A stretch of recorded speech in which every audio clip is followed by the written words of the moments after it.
All right, so welcome back, everybody, to the deep dive.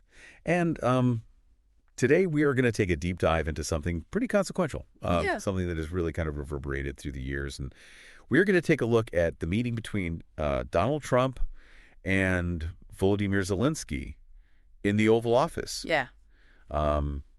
We've got a ton of material to go through. We've got articles from the New York Times, CNN, Fox News, and that's just the tip of the iceberg. Right. And then we got some social media trends. We got some search terms. This meeting got everybody talking. Yeah, it really did. We had Lindsey Graham weighing in, Sean Penn. Even Whoopi Goldberg chimed in on this thing. Wow. And so, there's a lot of different angles here. Right. There were a lot of rumors flying around about what happened in the Oval Office.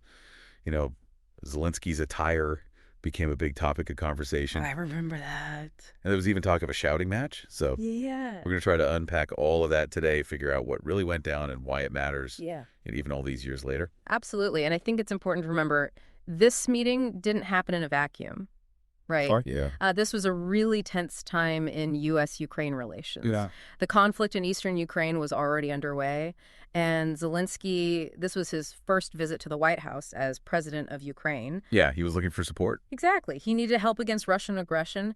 But at the same time, you had Trump dealing with a huge political crisis back home. I mean, the impeachment inquiry was in full swing. Oh, yeah. It was a crazy time in American politics. Yeah. And, that impeachment inquiry was all about whether Trump pressured Zelensky to investigate his political rivals, in exchange for military aid. Yeah. And this meeting took place right in the middle of all of that.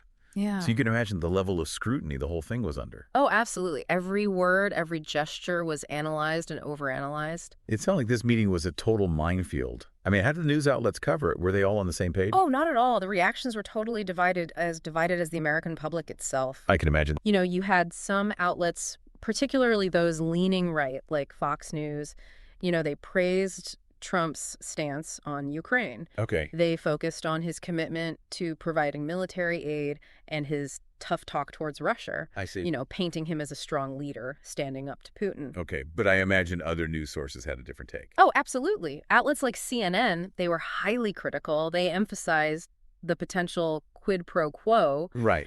They suggested that Trump was more interested in using Zelensky for his own political gain than actually helping Ukraine. Right. They were concerned about the potential abuse of power. Exactly. And, they highlighted the pressure that Trump might have been putting on Zelensky. Wow. It's amazing how one meeting can be interpreted in such wildly different ways. It seems like everyone saw what they wanted to see. Right. That's the nature of politics, especially these days, with the media landscape being what it is. But beyond the partisan interpretations, there were a few specific details about the meeting that really caught everyone's attention. You mean like Zelensky showing up without a suit and tie that was everywhere? Well, it was everywhere. Zelensky's choice to dress casually for his Oval Office visit was seen by some, like Brett Baer, on Fox News as a breach of protocol. Right, a sign of disrespect. Yeah, exactly. But others saw it as a sign of Zelensky's down-to-earth style, a deliberate move to portray himself as different from the typical stuffy politician. Huh. So even something as simple as clothing can become a political statement. Oh, absolutely. It fed into these broader narratives that were already forming around the meeting. Was Zelensky trying to send a message? Was it a calculated risk? Yeah. It definitely gave everyone something to talk about. And then there were those whispers about a shouting match between Trump and Zelensky. Did anything like that actually happen? Well, there's no official confirmation, and we don't have any video footage of the meeting itself. Right. But some commentators like Brian Glenn claim that things got pretty heated between the two leaders. I can see why that would add fuel to the fire. Trump already had a reputation for being unpredictable, and a shouting match would only reinforce that image. Exactly. These rumors, whether true or not, played into the existing narrative surrounding Trump's personality and leadership style, and they made people question what really went on behind closed doors during that meeting. So we've got this meeting with huge stakes, conflicting interpretations, and even rumors of a shouting match. What does it all mean? Why should we still care about this meeting years later? Well, I think this meeting became a flashpoint, a microcosm of the deep political divisions within the U.S. And the complexities of the U.S.-Ukraine relationship. It also raises some important questions about how events are shaped by individual personalities, political pressures, and media narratives. We see how these factors all came into play in this meeting.